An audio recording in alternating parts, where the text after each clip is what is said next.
Donc oui, bonjour à tous. Donc nous sommes ravis d'être là. Donc moi, Magali Toraval et ma collègue et complice Chloé Asensio. Donc nous travaillons pour les entreprises depuis plusieurs années, plus de 10 ans, et ensemble également en tant que coach, uniquement dans les entreprises. Donc nous, ce qu'on a en commun, Chloé et moi, c'est que nous avons déjà vécu et travaillé en Asie. Et c'est à cette occasion que nous avons découvert la puissance du taoïsme qui nous a beaucoup parlé, puisque pour nous, ça répond tout à fait à ce à quoi nous étions formés, qui est la systémique, qui s'articule vraiment bien avec le taoïsme, on verra ça plus tard, hein. Et puis aussi avec toute l'approche paradoxale que nous pratiquons en tant que coach. Donc, peut-être une autre chose importante qu'on a envie de vous dire avec Chloé, c'est que la puissance de l'agir sans effort, c'est quelque chose que nous avons souhaité et mis en place dans nos vies, et puis que nous transmettons dans notre cabinet de coaching auprès de nos clients. Donc, si on vous fait un petit teasing, hein, cette approche, c'est une approche qu'on pourrait appeler minimaliste stratégique, c'est-à-dire que plus mon action est facile, plus je suis dans quelque chose d'agréable, en fait, plus j'aurai d'impact. Et à contrario, plus je vais ressentir que c'est difficile, que c'est pénible, que je n'ai pas de plaisir, alors là, c'est le moment de s'arrêter, d'observer, parce que on voit qu'on consomme trop d'énergie et peut-être une autre stratégie est bonne à mettre en place. Et là, on retrouve des idées de Palo Alto et de la systémique. Chloé, je te laisse présenter l'atelier, ce qu'on va Oui, faire. alors, donc en fait, l'objectif de ce petit atelier, c'est en fait de questionner notre rapport à l'effort et d'explorer ce paradoxe, comment avoir plus d'impact en dépensant moins d'énergie. En effet, c'est contre-intuitif dans notre culture plutôt volontariste. Donc, vous allez découvrir une posture de manager qui s'inspire du non-agir, le Wu Wei taoïste, qui signifie ne pas forcer. Et cette approche, elle s'inspire aussi, bien sûr, de l'approche systémique de Palo Alto. Et donc, on va vous présenter trois paradoxes, mais en fait, il y en a plein d'autres, hein, mais bon, on n'a pas le temps de vous les présenter tous, bien sûr. Pour introduire concrètement, pour un manager, le paradoxe de l'agir sans effort. Et pendant ce temps qu'on va vous les présenter, il y a aussi un sondage auquel vous pouvez commencer à répondre. Voilà, vous le voyez s'afficher sur la droite de votre écran. Et en fait, son titre, c'est Ce qui me coûte beaucoup d'efforts, c'est. Et puis, il y a toute une série de situations. Voilà, donc Magali, je te laisse montrer. Alors, je te laisse décrire ces paradoxes. Mais ce que je voudrais introduire quand même, c'est cette idée qui nous parle beaucoup parce qu'on la retrouve beaucoup dans notre bureau de coaching. C'est finalement que plus je fais d'efforts pour atteindre un objectif et plus finalement, paradoxalement, je crée les conditions pour que ça échoue. Et ça a été identifié par un certain Gregory Bateson dans les années 60. Il a appelé ça le paradoxe du but conscient. C'est que finalement, à trop vouloir atteindre un but, je vais me rigidifier, je vais un peu mettre des œillères et je vais devenir finalement un peu aveugle à tout ce qui se passe autour de moi. Et plus finalement je veux, et plus il y a on peut appeler ça des résistances, ou en tout cas il y a des obstacles qui vont survenir au niveau relationnel en fait, et qui vont faire que mon but, je vais avoir de plus en plus de mal à l'atteindre. Alors, paradoxalement, la solution, et ça va peut-être vous paraître un peu provoquant, ça serait d'abandonner le but momentanément, de s'arrêter, de regarder ce qui est en train de se passer, de se regarder faire. Mais qu'est-ce que je suis en train de faire là, à m'épuiser, à m'obstiner, et du coup, peut-être de faire un détour, parce que finalement, ça serait peut-être la meilleure façon d'atteindre ce but. Alors, pour faire la référence au taoïsme, donc le fameux Lao Tzu qui aurait écrit cet ouvrage il y a 3000 ans, qui s'appelle le Tao de Jing, il l'avait identifié, ce paradoxe, puisqu'il dit, pour atteindre le grand, il faut commencer par le petit. Pour s'attaquer au difficile, il vaut mieux commencer par le facile. Magali, je te laisse nous présenter nos trois clients. Voilà, nos trois paradoxes, comme disait Chloé, comme tu disais, il y en a d'autres. Alors Philippine, elle est en charge d'un grand projet c'est une personne qui effectivement veut passer son projet et en même temps, elle a quand même du mal, et ça c'est le sujet qu'on traite en coaching, elle a du mal à faire confiance, elle veut absolument réussir. Et elle veut évidemment réussir et que tout soit parfait. Donc elle va passer beaucoup de temps, beaucoup d'énergie à essayer de convaincre les gens avec qui elle travaille, à essayer de convaincre son équipe que c'est comme cela qu'on doit faire. C'est ce chemin qu'on doit emprunter. Donc elle va expliquer, elle va beaucoup se mettre en jeu, elle va donner beaucoup d'arguments pour expliquer, c'est comme ça qu'on y va, on va faire comme si. Et évidemment, ces équipes ou ces partenaires, ces pairs vont dans tous ces arguments trouver plein d'opportunités et de possibilités de la contrecarrer, de lui dire, faut pas faire comme ci, faut pas faire comme ça. Donc du coup, plus elle s'expose et plus elle donne la possibilité aux autres de ne pas aller dans sa direction. Donc vous voyez bien l'épuisement et le paradoxe qui fait qu'elle n'arrive pas à ses fins alors qu'elle veut absolument convaincre. Donc ça, c'est Philippine. Après, il y a un autre paradoxe qu'on retrouve assez facilement, c'est le paradoxe de Jules, qui est un manager qui a pas mal d'équipes. Il a plusieurs équipes, c'est un manager de managers. Et pour lui, ce qui est le plus important, c'est le bien-être, en fait. D'ailleurs, c'est un emblème de son entreprise. Il faut que tout le monde soit bien, travaille en harmonie. Bref, il veut la paix. Et à partir de ça, en fait, il laisse régner une forme de flou dans son organisation. Les rôles et les responsabilités sont pas très, très clairs, ce qui fait que CN-1 en profite en fait pour prendre les territoires qu'il souhaite. Et finalement, ça crée la guerre entre CN-1 qui trouve que Jules, en tant que manager, est pas très fiable, est pas très sécurisant. Comme Jules a des difficultés à se positionner, alors du coup, les équipes lui en veulent en fait. Donc, en plus, son image, j'ai envie de dire, empathie dans cette situation. Donc, on voit bien ce paradoxe qui est que il n'atteint pas son objectif, alors que il y met beaucoup d'énergie et il est assez fier en fait de pas trop intervenir. Ensuite, il y a un troisième paradoxe. Vincent, lui, il est directeur des opérations, donc il gère plusieurs usines.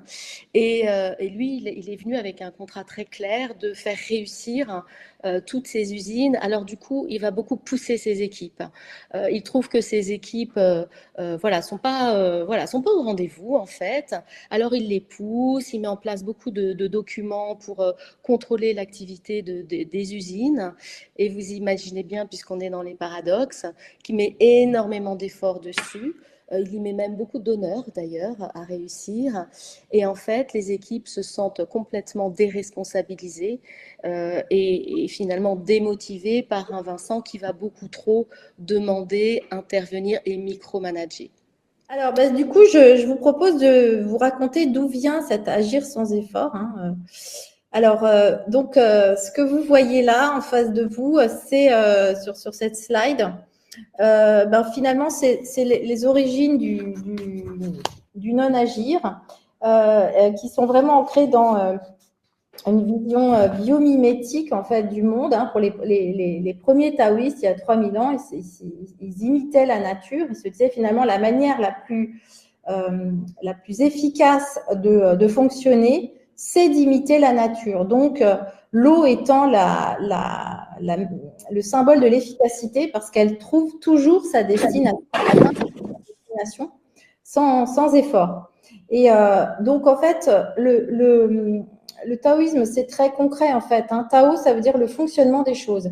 Et ce qu'ont observé les premiers philosophes, c'est deux choses. D'abord que tout change sans cesse, donc on ne peut absolument pas anticiper ou contrôler la nature ou le temps.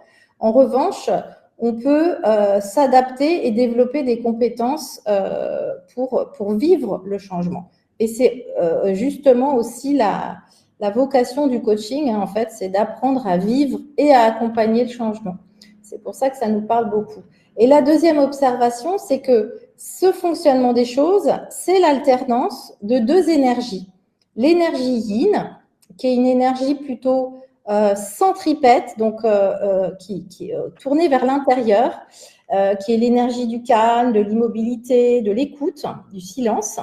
Et justement, très concrètement, vous qui nous écoutez, vous êtes plutôt dans une énergie yin. Hein. On peut supposer que voilà, vous êtes assis, plutôt immobile, plutôt en silence, voilà, plutôt à vous questionner et à écouter. Et nous, Magali et moi, on est dans l'énergie complémentaire, dans l'énergie yang, hein, qui est dans le symbole yin-yang là, que tout le monde connaît, mais sans forcément comprendre le sens. C'est la couleur blanche. Hein, le yang, c'est l'énergie centrifuge, tournée vers l'extérieur, une énergie d'action, de parole, de mouvement, et aussi de se montrer, quoi. C'est exactement ce qu'on est en train de faire.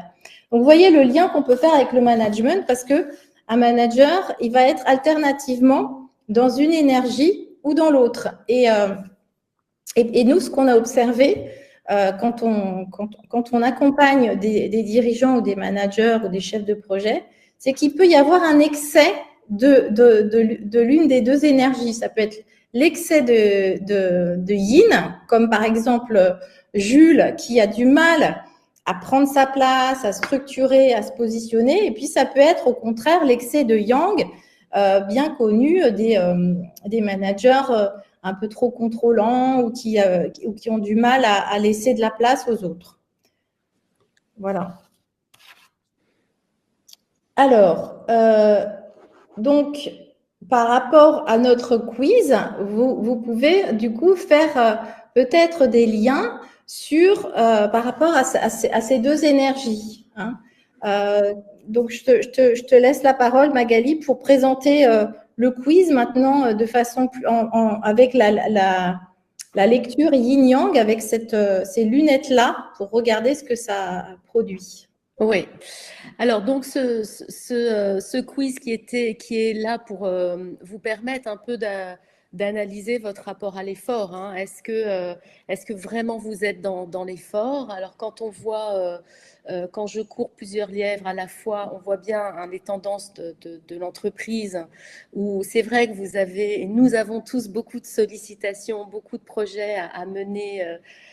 Comme Philippine hein, aussi, qui a ce gros projet, mais elle en avait plein d'autres à côté. Donc, on voit bien toute l'énergie qui est mise au service de faire des choses, de délivrer, d'être dans le succès, d'être peut-être aussi avec des drivers autour je dois réussir, je dois être parfait, qui en fait empêche le manager d'être dans une position plus d'observation, de voir ce qui se passe, de décider s'il prend ou pas des projets. Et toute cette énergie, en fait, elle est presque perdue dans ce que nous disent beaucoup les managers, hein, dans de la suraction, dans de la réaction, et plus forcément du temps pour pouvoir restructurer les équipes, pour pouvoir réfléchir à des projets, à de la stratégie aussi. Donc, tous ces temps beaucoup plus yin, où on peut être plus dans du retrait et de l'économie d'énergie et du facile également. Donc ça, c'est ce premier item qui ressort très très fort hein, pour vous. Il y a les items. Alors, je suis assez surprise quand j'anime une réunion, j'ai souvent tendance à trop parler, donc vous mettez du 4-8. Nous, c'est pas vraiment ce qu'on a dans nos cabinets. Je te laisserai parler, Chloé, mais nous, souvent, les managers à la fois nous disent, mais quand on anime des coachings d'équipe, on voit ça aussi, le manager qui anime aussi la réunion et qui laisse peu de place à ses équipes. Et donc, qui propose ses solutions, qui prend, on a souvent le manager qui prend directement le stylo, il est au paperboard et il veut trouver des solutions. Donc ça, moi, je suis assez surprise. Je ne sais pas toi, Chloé, comment tu réagis par rapport à ça? Ouais. Oui, tout à fait. Ouais, tu es assez surprise. Qu'est-ce qu'on peut dire aussi? Alors, bon, ça, c'est un grand classique. Et c'est vrai qu'on a été, on est élevé dans une culture volontariste. Hein. On a tendance à proposer des solutions et c'est pas facile de se retenir, voire même ça peut prendre énormément d'énergie parce que de laisser ses équipes parler et d'accepter qu'elles puissent se tromper, et ben ça c'est pas facile en tant que manager. Nous on l'entend bien et puis nous-mêmes hein, parfois quand on est avec des managers en session de coaching, on aurait presque envie de leur proposer des solutions. Or en fait, plus vous allez proposer des solutions et plus on se retrouve dans le paradoxe qui est vous allez essayer de convaincre et la personne elle va trouver plein d'arguments pour vous dire le contraire. Ouais. Voilà, donc qu'est-ce qu'on peut dire d'autre? Tu as envie de compléter, Chloé, par rapport à ça? Moi, je voulais donc illustrer, vous voyez sur la slide, on a voulu de façon très schématique illustrer ces deux excès, parce que en fait, les managers font appel à des coachs quand ils ont des difficultés en général, et donc on peut on peut les regarder comme des excès. L'idéal étant de trouver l'équilibre entre yin et yang en termes de posture, mais aussi en termes de finalement d'action. Hein. Est-ce que c'est à moi de le faire? Est-ce que c'est à moi d'intervenir? Ou est-ce que stratégiquement, ça serait mieux que ce soit pas moi qui le fasse? Hein. Ça, c'est le genre de questions qu'on peut travailler dans notre cabinet de coaching. Et en fait, ce qu'on observe beaucoup, c'est souvent un manque de structuration en fait dans des managers et même des dirigeants. C'est souvent, on se rend compte que les règles sont pas très claires, les objectifs non plus, les périmètres sont assez flous et tout ça, ça va générer les tensions, le mal-être, voire même des situations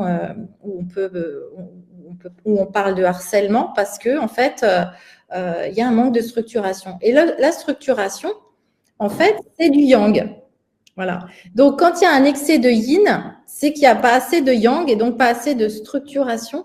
Et ça inclut aussi la possibilité de se dire les choses. Si elle n'a pas été nommée et même formalisée, hein, sous forme de dans quelle situation on peut se dire les choses, à quel moment et comment on le fait, donc c'est-à-dire faire un feedback, ça crée énormément de non-dits, y compris et surtout même quand les gens s'entendent bien. Voilà, on s'est rendu compte que plus les gens s'entendent bien, plus c'est difficile de se dire les choses. Et ça, c'est l'excès de yin. Voilà. Et c'est moins facile finalement à identifier que l'excès de yang parce qu'on a tous rencontré des control freaks, des gens très contrôlants, des gens qui parlent trop. Voilà, ça c'est facile à voir. Hein, c'est le côté visible du yang, mais le yin, il se voit pas, il se dit pas. Hein, il est un peu caché. Et la photo qui illustre cet excès de yin, hein, elle est un peu excessive évidemment. Hein, mais voilà, c'est qu'à force de ne pas faire, ne pas dire, ne pas prendre sa place, ne pas oser, on se retrouve complètement enseveli sous les problèmes, les tâches, etc. On appelle ça parfois la procrastination, mais c'est un terme un peu vague. Alors, donc, on continue notre chemin. Donc ça, c'est le quiz que vous avez déjà fait. Donc, parlons maintenant de comment on sait si on est dans l'agir sans effort ou si on n'y est pas, en fait. Hein. Très basiquement, nous, on a une approche très corporelle. On considère que la meilleure boussole, c'est le corps. C'est son propre corps. Et donc, si je suis dans la peur, dans la culpabilité, dans j'ose pas y aller, c'est sûr, je suis pas dans l'agir sans effort. Hein.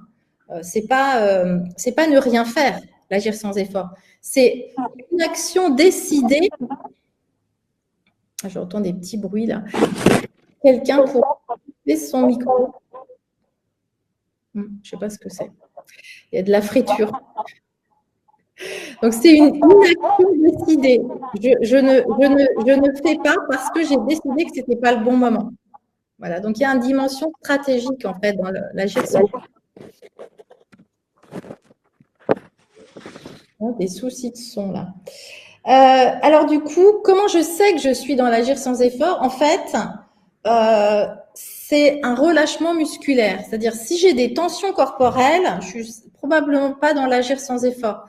Et avec Magali, on est très attentive, nous, dans notre façon d'accompagner, pour nous-mêmes, mais aussi pour nos clients, à checker finalement s'il y a des tensions corporelles, s'il y a mal au ventre, mal au dos, etc. C'est que on n'est pas dans l'agir sans effort. L'agir sans effort, c'est vraiment des moments où la respiration est fluide, où je suis très connectée à mon corps, mais aussi à l'environnement, en ouverture et vraiment sans peur. Ça peut, ça donne une sensation d'agréable, de facile, de fluide. Voilà, ça coule de source. Et je suis certaine qu'il y a des situations que dans votre vie auxquelles vous pouvez vous référer, vous pouvez vous souvenir de moments où je croyais que ça allait être très dur et en fait, c'était très facile. C'était incroyablement agréable, c'était fluide, il y avait même de la joie. Là, on est dans l'agir sans effort. Voilà. Donc, le paradoxe, c'est que on ne peut pas simplement vouloir y être pour y arriver. Hein. Il y a tout ce travail de passer par de la réflexion, de la prise de recul, de la mise un petit peu en retrait et en méta pour se voir faire. C'est ça qui va être l'étape pour commencer à aller sur ce chemin-là. Puisque l'idée, c'est d'aller avec plutôt que d'aller contre. Et donc, ça suppose un relâchement, en fait, corporel. Voilà. Alors, Magali, je te laisse présenter. Oui. Alors, concrètement, hein, comment ça se passe? Donc, il y a effectivement cette idée qui est extrêmement importante à souligner. Hein. Plus je vais vouloir être dans l'agir sans effort et faire des efforts par rapport à ça. Et nous, on a une autre proposition à vous faire. Il y a le corps, il y a beaucoup d'autres entrées aussi, mais le corps, c'est la plus facile. Et il y a dans cette façon de travailler son rapport au temps et son rapport à l'effort et pour objectif, hein, la visée, c'est bien d'avoir le maximum d'impact. On pourrait dire aussi avoir le maximum d'efficacité. Hein. Nous, on le relie très clairement. C'est donc, bien sûr, cette posture minimaliste hein, avec des compétences de stratège qui va avec, qui est capable d'aller dans l'observation et qui sait se ménager des temps différents. Et ça, c'est presque une révolution hein, qu'on vous propose, être en capacité de vous aménager des temps différents, c'est-à-dire des temps yin plus longs, qui sont des temps de préparation, qui sont des temps où vous allez pouvoir... donc vous êtes bien dans une non-action décidée. C'est pour ça que Chloé insistait beaucoup sur le fait que l'agir sans effort n'est pas ne rien faire. En fait, ne rien faire, c'est décider d'être dans ne rien faire, c'est-à-dire de faire toute autre chose qui va être observer à la fois son corps, ce qui se passe, les interactions. Donc, c'est bien d'être dans de la stratégie hein, par rapport à ça. C'est avoir la capacité de cultiver la patience dans ces moments-là pour pouvoir attendre le bon moment. Évidemment, pour à ce moment-là faire quelque chose. Alors, vous voyez les petits bing là, les petits booms qui apparaissent en orange sur notre slide. Le temps yin, c'est quoi aussi c'est cette capacité, alors dans le petit sondage, de rester silencieux, beaucoup d'entre vous savent le faire. Donc ça, c'est une très, très belle qualité de l'agir sans effort. cette capacité à rester silencieux et donc laisser la place aux autres et récupérer de l'information qui est extrêmement utile aujourd'hui pour pouvoir agir de manière pertinente, à faire bouger les organisations, à faire bouger ses équipes, à les faire se développer. Elles ont la place pour se développer. Et c'est aussi un temps yin, c'est une décision prise pour que d'autres choses puissent émerger aussi.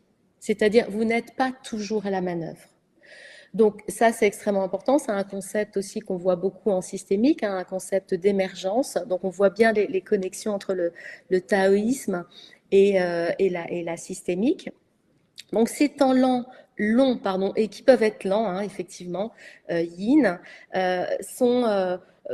permettent à des moments plus yang, ou alors là, vous allez, en tant que manager, on est bien hein, en tant que vous, manager, vous allez décider d'intervenir. Là, vous avez l'information, vous avez l'énergie, vous avez compris les enjeux, et vous pouvez décider d'intervenir. Alors, j'ai ce geste hein, un peu tranché, c'est-à-dire que vous allez prendre une décision, vous allez restructurer, vous allez passer à l'action. Et de là se produit beaucoup plus d'impact et d'efficacité. Donc, s'il y avait un secret, c'est celui-ci hein, que vous pouvez garder pour pouvoir commencer à cultiver cet agir sans effort dans votre management. Alors, si on reprend on reprend Philippine, Jules et Vincent. Alors, Philippine, vous vous souvenez, elle a cette direction de projet et donc en coaching. Hein, et dans sa vie, ce qu'elle doit mettre en place, c'est d'arrêter de toujours vouloir revenir sur ce projet. Si elle est dans une énergie beaucoup plus in, elle va décider de faire un détour. Faire un détour, c'est quoi? C'est concrètement faire des alliances, faire en sorte que les choses ne se passent pas toujours en réunion, ne se passent pas toujours dans les mêmes endroits. Donc, elle change de stratégie. Elle va rallier des gens à sa cause. Elle va pouvoir demander, questionner, savoir écouter les autres. Qu'est-ce qui fait que peut-être ce projet il est difficile à passer? Donc, c'est toute cette stratégie qu'elle va mettre en œuvre pour pouvoir être plus à l'écoute, récupérer des informations, attendre le bon moment pour pouvoir faire en sorte que son projet passe. Voilà. Donc, c'est vraiment une stratégie différente que Philippine va adopter. Jules, lui, Jules, on l'a bien vu hein, dans ce que Chloé dit, Jules, il est trop, il structure pas assez. Donc là, il a besoin de passer par une restructuration et une réorganisation donc de son organisation pour sécuriser à nouveau les gens. Donc, il va devoir clarifier ses objectifs. Ça passe d'abord par lui. Hein. C'est quoi mes objectifs? C'est quoi mes attentes? Quelle organisation je veux? Et ensuite, il va remettre en place une organisation. Et peut-être pour lui, ça va être une tension parce qu'il va se dire, bon, je prends un risque, mais ce risque, c'est celui qui va lui permettre de gagner beaucoup d'efficacité et surtout qui va permettre à ses équipes de retravailler à nouveau. Voilà, parce que le terrain sera clarifié. Quant à Vincent, donc Vincent, vous vous souvenez, directeur de plusieurs grosses usines, un enjeu de réussite, eh bien lui, plutôt que d'y aller, tout le temps d'y aller, lui, il va adopter plutôt une stratégie de retrait. Il va adopter une stratégie qui est celle de ne pas apporter de réponse à ses équipes, puisque, comme disait Chloé, ses équipes se sentent nulles, hein, tu disais, disqualifiées. Il faut qu'il redonne la main à ses équipes. Donc, qu'ils se remettent en retrait, qu'ils puissent les écouter, comprendre ce qui dysfonctionne pour elles, qu'ils puissent garder de la hauteur de vue, parce qu'en fait, il s'est mis à micromanager. Donc, du coup, il a beaucoup, beaucoup moins d'impact, en fait. Donc, il faut qu'il retrouve sa position de stratège, qui repense la stratégie pour ses usines et qui laisse ses équipes avoir confiance en elles et avoir confiance en lui aussi, comme étant capable de le suivre et de faire ce qu'il y a à faire pour la réussite en fait de son projet. Hein. Voilà, donc sur ces 3 exemples. On a des questions dans le chat, Magali. Ah oui, je les vois pas moi. Alors, je te les lis pour ceux qui n'ont pas vu aussi. Donc, quelqu'un demandait si non-agir, ça avait à voir avec le flow. Alors, j'ai dit oui, tout à fait. D'ailleurs, on parlait de la métaphore de l'eau comme vraiment le modèle d'efficacité pour les taoïstes. Et puis, j'ai repensé à Bruce Lee qui dit Be water, my friend. Donc, il faut être comme l'eau. Et je trouve que c'est intéressant, juste en illustration, que vous sachiez que en fait ce schéma-là, longtemps yin et court temps yang, c'est le schéma finalement d'action dans les arts martiaux, où il y a des longs temps de méditation, de visualisation avant de passer à l'action. Et puis, c'est pareil pour les animaux, par exemple, dans notre bouquin, d'ailleurs, que je vous montre ici, là, sans effort, on prend la métaphore du crocodile, enfin, c'est pas une métaphore, c'est vraiment comme ça qu'il fait. Lui, il dort, et puis il est capable d'une immobilité incroyable, on dirait une souche dans l'eau, donc du coup, les proies s'approchent sans crainte, et le crocodile, il fait un effort minimal juste quand c'est le bon moment pour attraper le gnou, et puis après, il retourne se coucher, voilà. Donc, les animaux, la nature ne font jamais d'efforts, comment dire, en trop. Ils en font le minimum. Donc, ça revient à ce minimalisme dont tu parlais. Et puis après, donc, on nous demandait si le moment où Vincent structure, c'est un temps yin. En fait, c'est Jules qui structure. Qui a besoin de structurer et qui manque de yang, en fait, parce qu'il est dans l'excès de yin. Et en revanche, Vincent, lui, il est dans l'excès de yang. Donc, en se mettant en retrait et en laissant la place à ses équipes, il va mettre du yin dans son management. Voilà, donc c'est des situations différentes. Et oui, le temps yin, c'est le temps d'écoute du terrain, le temps de réflexion.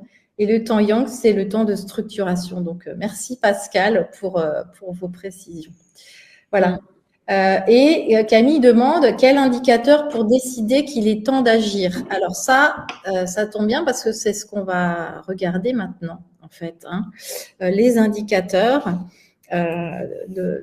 pour savoir s'il est temps d'agir. Alors, on passe à une petite expérimentation. Donc, on ne vous voit pas, donc vous pouvez vraiment y aller. Vous êtes en toute confidentialité, on ne vous voit pas, donc vous êtes tranquille chez vous ou dans votre bureau. Alors, on travaille assis quand même.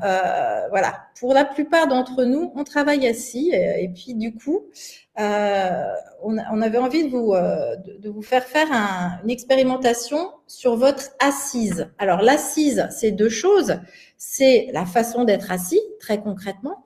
Mais c'est aussi, quand on parle de l'assise, c'est finalement la capacité de présence, la légitimité, la puissance et puis l'impact. OK ? Et donc, ce qu'on va vous proposer de faire, c'est d'abord de vous appuyer sur votre dossier. J'espère que vous en avez un. Vous n'êtes pas sur un tabouret. Ou si vous êtes sur un tabouret, prenez une chaise. Voilà. Et de ressentir quel effet ça fait quand je suis en arrière, voilà, et que je peux appuyer mon dos sur le dossier, voilà, vous voyez, donc, et puis en même temps, cette position yin, vous allez la synchroniser avec le mouvement d'inspiration, quand l'air entre dans votre nez et descend ensuite dans vos poumons. C'est un temps yin, d'énergie centripète, tournée vers l'intérieur, voilà. Voilà. Prenez le temps de ressentir ce que ça fait d'être dans cette position-là où il n'y a pas d'effort et vous êtes plutôt symboliquement en retrait. Donc, c'est un peu ce qui se passe pendant ce workshop où vous êtes plutôt dans cette position yin en retrait. Et puis ensuite, vous allez très lentement, c'est vraiment un concours de lenteur. Alors, je me suis reculée pour pouvoir le faire. Vous allez donc serrer un petit peu vos abdominaux pour que ça ne fasse pas mal à votre dos. Et puis, très lentement, vous allez avancer vers l'avant comme ça. Et vous expirez, puisque là, on part dans un mouvement yang, donc vers l'avant. Et là, j'expire. Et puis ensuite, à l'inspire, très lentement, vous repartez en arrière, comme ça. Voilà. Très, très, très lentement. D'ailleurs, vous pouvez prendre un temps d'arrêt entre chaque mouvement pour regarder ce que ça produit. Et vous allez voir que c'est quelque chose que vous pouvez faire, en tout cas en avoir conscience. Comment je suis assis, comment je respire. Par exemple, quand je suis dans une visio ou en réunion, pendant une réunion, et Camille demandait à quel moment je sais que c'est le temps d'agir. En fait, le fait d'être très connecté à votre corps par la respiration, puisque c'est le meilleur moyen et le seul d'ailleurs qu'on a de réguler ce qui se passe à l'intérieur de nous, c'est notre respiration, puisque cet air qui rentre et qui sort, là, ça c'est vraiment un outil très puissant pour se réguler, pour s'apaiser. Et donc, c'est en prenant des temps yin, comme ça, où je me connecte à mon corps et vraiment je laisse, je relâche les tensions musculaires et je laisse, voilà, toutes les idées, tous les trucs qui tournent en rond dans ma tête, je les laisse se poser un peu. C'est là que je vais sentir finalement si c'est le moment d'agir ou si c'est pas le moment d'agir en fait. C'est vraiment cette connexion au corps qui est le moyen le plus facile de décider si c'est le bon moment ou pas, en fait. Évidemment, il y a aussi la connexion à l'autre, et c'est ma connexion à mon corps qui me permet ensuite d'être présent à l'autre et de regarder et de questionner pour savoir si c'est le bon moment. On n'est pas des atomes tout seuls dans l'univers, on est des êtres de relation. Voilà. Magali, je ne sais pas si tu veux… Oui, moi je voulais ajouter quelque chose parce que c'est ce qu'on voit aussi beaucoup et peut-être vous pourriez être attentif à ça pour vous quand vous êtes dans cette fameuse tension musculaire, de voir si ça vous prend beaucoup d'énergie ou pas. Ça peut être aussi un moment de savoir que c'est le moment de se mettre en retrait. Alors exemple, vous êtes, si on reprend, vous voulez convaincre à une réunion. Et vous vous retrouvez, alors je vais faire le geste, je ne sais pas si vous allez me voir complètement, mais vous vous retrouvez vraiment comme ça, le nez sur l'écran, si vous êtes en visio ou pratiquement à rentrer dans la sphère de l'autre. Vous pouvez vous dire concrètement que vous y allez trop fort, ça vous prend trop d'énergie. Et ça peut être le moment aussi où vous décidez de vous mettre en recul. Parce qu'il y a quand vous vous mettez en action, qui est intéressant d'aller regarder, mais aussi quand c'est le moment de vous mettre en retrait ou de reprendre une sorte de position sur le rivage. Et par exemple aussi, quand vous avez une envie irrépressible d'aller prendre le crayon ou d'aller vous lever de cette réunion et d'aller montrer des choses, je ne sais pas, sur les slides, etc., de vous poser la question, ok, est-ce que c'est le bon moment d'y aller? Est-ce que j'y vais et je ne vais pas perdre trop d'énergie? Est-ce que c'est vraiment à moi d'y aller? C'est vraiment des tout petits indicateurs, mais qui sont extrêmement efficaces pour savoir si vous êtes en train de faire ce que vous devez faire pour économiser de l'énergie, avoir de l'impact ou pas. Oui. Donc moi, je trouve que c'est extrêmement intéressant déjà de revenir à ce basique-là. C'est un basique, hein, mais c'est extrêmement efficace. Oui, et pour revenir à la question de Camille, quel indicateur pour décider qu'il est temps d'agir? C'est aussi se connecter à ce que je ressens. Est-ce que j'ai envie d'agir, mais c'est sous le coup de la peur ou c'est sous le coup de la colère? Ou est-ce que vraiment là, il y a quelque chose qui est facile, qui est évident et qui me donne de la joie? Et ben là, c'est le moment d'agir, quoi. Je parle pas évidemment de situations où on est en danger physique, mais voilà, dans le travail, dans la vie quotidienne au travail, c'est vraiment voilà. Est-ce que ça, c'est bien aligné avec ce qui se passe dans mon corps et ce qui se passe dans l'environnement? Est-ce que cette émotion, cet élan que j'ai, alors dans les arts martiaux, on appelle ça fadjing, donc c'est l'explosion de force, c'est-à-dire j'ai passé beaucoup de temps à me recentrer sur mon corps et à observer l'environnement, et je sens l'énergie. Alors dans les arts martiaux, c'est dans le poignet qu'elle se concentre, mais voilà. Ah oui, voilà, c'est ça, et ça va être bref et ça va avoir de l'impact. Comme quand vous osez dire ce que vous n'osiez pas dire et ça transforme la situation. Ouais. Et du coup, ça procure du soulagement et même de la fierté. Ouais. Alors, donc, il y a des… Ouais, il nous reste 2 minutes pour conclure. Je crois Ouais. que Sandrine a déjà envoyé les questions. Oui. Oui. Alors, du coup, regarde Magali ce que les gens gardent de l'atelier. Qu'est-ce que… Donc, du coup, Ouais. œuvrer sans trop de yin, un meilleur équilibre yin-yang, merci. Oui, c'est ça, c'est tout à fait dans cet équilibre-là pour Ouais. une recherche d'efficacité. Je garde, il y a des noms que je reconnais, donc je salue au passage. Donc, je garde l'idée que je sens que si je sens que je fais des efforts trop importants, je m'arrête pour réfléchir à une autre stratégie. Oui, très bien. Ça, À c'est la fois super. agir sans Ouais. effort et Nous, on Palo fait ça Alto. aussi. On se le dit d'ailleurs. Oula, On se mais il dit, y a plein, plein, il fait plein de trop retours, d'efforts. super.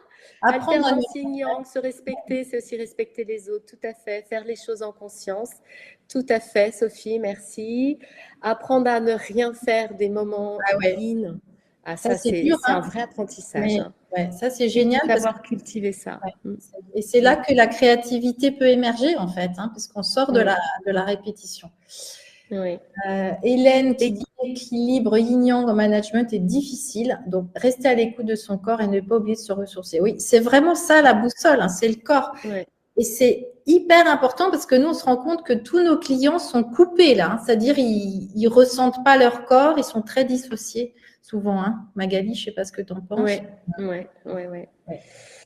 Voilà, écoutez, je crois qu'on arrive au terme. Il y a encore plein, plein. Merci à tous et, de tous vos retours. On va Ouais, c'est super chouette. vous Il reparler y plein de choses. Merci beaucoup que en a vous allez tellement qu'on ne peut réutiliser pas pour vos tous les lire. équipes. Oui, on ne peut pas tous les lire, mais on voit que vous allez les réutiliser pour vos équipes. Ouais. Merci à tous. On ne va pas prendre plus de votre temps et au plaisir de repartager à nouveau. Ouais, à bientôt. Merci beaucoup.